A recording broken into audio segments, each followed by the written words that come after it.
Magandang umaga mula sa Pag-asa Weather Forecasting Center. Ito ng ating update sa magiging tayo ng panahon sa susunod na 24 oras.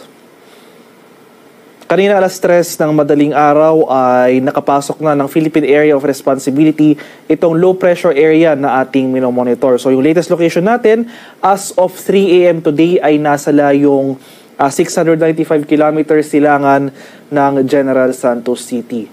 Sa latest analysis natin, mababa pa naman yung chance na nasabing low pressure area na maging isang ganap na bagyo within the next 24 hours. Gayunpaman, dahil sa pinagsamang epekto ng low pressure area at ng ITCZ, dahil nga nakapaloob itong low pressure area dito sa Intertropical Convergence Zone, makakaranas pa rin tayo ng mga kalat-kalat na pag-ulan na may pagkulog at pagkidlat dito sa area ng Mindanao at sa Palawan. So ngayong madaling araw pa lamang, makikita natin dito sa ating latest satellite images na may mga nakikita na tayong thunderstorm activity over some parts of Palawan and Southern Mindanao. Inaasahan natin na for the remainder of the day ay mas rarami pang lugar dito sa Mindanao ang makakaranas ng mga kalat-kalat na pag-ulan at thunderstorm. Samantala sa Metro Manila at sa nalalabing bahagi pa ng Luzon and Visayas ay makakaranas muli tayo ng mainit at malinsangang panahon simula umaga hanggang sa tanghali, pero pagsapit ng hapon hanggang sa gabi, makanda pa rin tayo sa mga biglaan at panandaliang pag-ulan na dulot naman ng localized thunderstorms. Nanggagaling yan dito sa epekto ng easterlies o yung mainit na hangin galing sa karagatang Pasipiko. At para naman sa magiging lagay na ating panahon ngayong araw dito sa Luzon, so Metro Manila and the rest of Luzon, magpapatuloy nga itong generally fair weather conditions. Sasamahan lamang yan ng mga biglaan at panandaliang pag-ulan na dulot nga ng localized thunderstorms. So yung prevailing weather system natin over Luzon and Visayas ay yung easterlies, kaya magpapatuloy nga yung mainit na panahon sa mga susunod na araw. Sa bahagi naman ng Palawan, Visayas at sa Mindanao, itong ang area ng Palawan at sa Mindanao, makakaranas tayo ngayong araw ng makulimlim na panahon at mataas sa tsansa ng mga pag-ulan. Itong area nga ng Davao Region at Soxargen, ito yung mga lugar na kung saan pinakamalapit sila dito sa posisyon ng ating low pressure area. So ito yung mga lugar na pinakamaapektuhan ng mga pag-ulan na dala ng LPA. So dahil nga sa pinagsamang epekto ng LPA na nakapaloob nga ito sa ITCZ, buong Mindanao at Palawan, ngayong araw makita tayo sa mga posibleng banta ng pagbaha at pagguho ng lupa, lalo na kung tuloy-tuloy ang pag-ulan na ating mararanasan.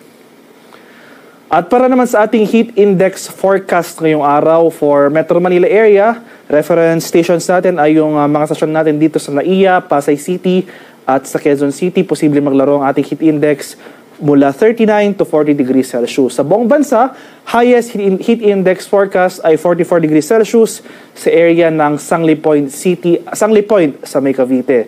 So makikita natin dito sa ating heat index forecast map, ilang areas pa rin ng Luzon, as well as Visayas at itong Northern Mindanao. Posible tayong makaranas ng mataas na heat index values ngayong araw. So, paalala na lamang sa ating mga kababayan sa mga areas na ito, lalong-lalo na sa ating mga senior citizen o yung may mga existing medical conditions na kung maaari, iwasan natin yung outdoor activities sa oras alas 10 na umaga hanggang sa alas 3 ng hapon dahil ito yung time period na kung saan na itatala natin itong matataas na temperatura.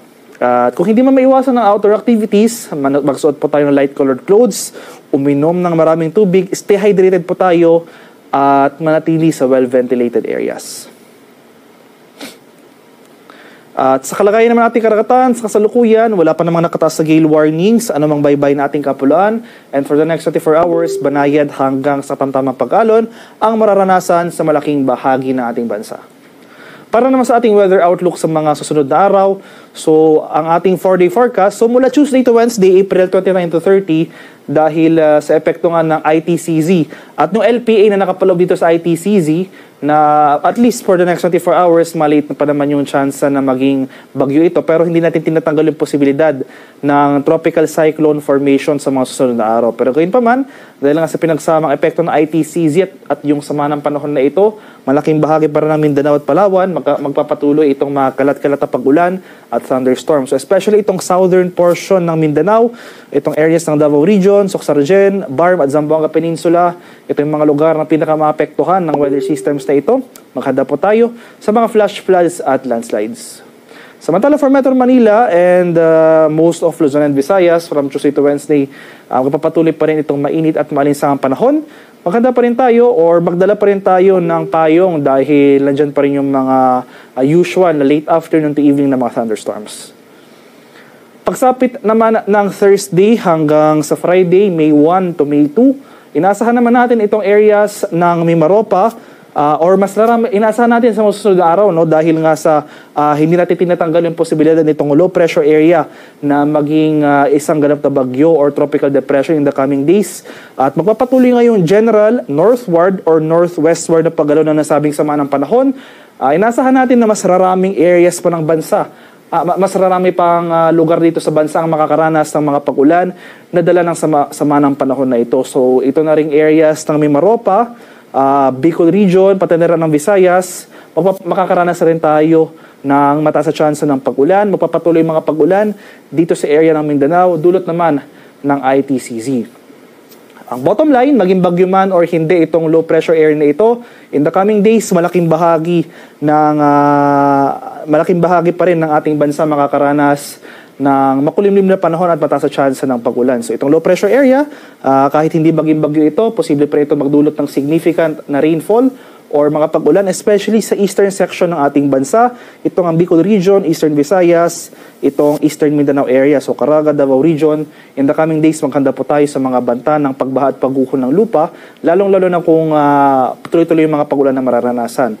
At in the event na maging tuloy yung bagyo na nga itong low pressure area, ay agad naman mag-release ang Pag-asa ng tropical cyclone bulletins. Meanwhile, for Metro Manila and the rest of Luzon, inasan pa rin natin na mataas pa rin yung tsansa ng mainit at malinsangang panahon at malayo tayo dito sa nasabing sama ng panahon. So yung mga pag-ulan nating mararanasan ay dulot lamang ng localized thunderstorms na nanggagaling sa easterlies o yung mainit na hangin galing sa karagatang Pasipiko. Haring araw sa Kamunilaan ay sisikat mamayang 5:35 ng umaga, lulubog naman mamaya sa ganap na 6:12 ng hapon. Para sa karagdagang impormasyon tungkol sa ulat panahon, lalong-lalo na sa ating mga rainfall advisories or thunderstorm advisories, i-follow kami sa aming social media accounts at DOST_Pag-asa. Mag-subscribe na rin kayo sa aming YouTube channel sa DOST Pag-asa Weather Report at palagi mistahin ang aming official website sa pag-asa.dost.gov.ph. At yan lamang po ang latest mula dito sa Pag-asa Weather Forecasting Center. Magandang umaga sa ating lahat. Ako po si Dan Villamil Lagulat.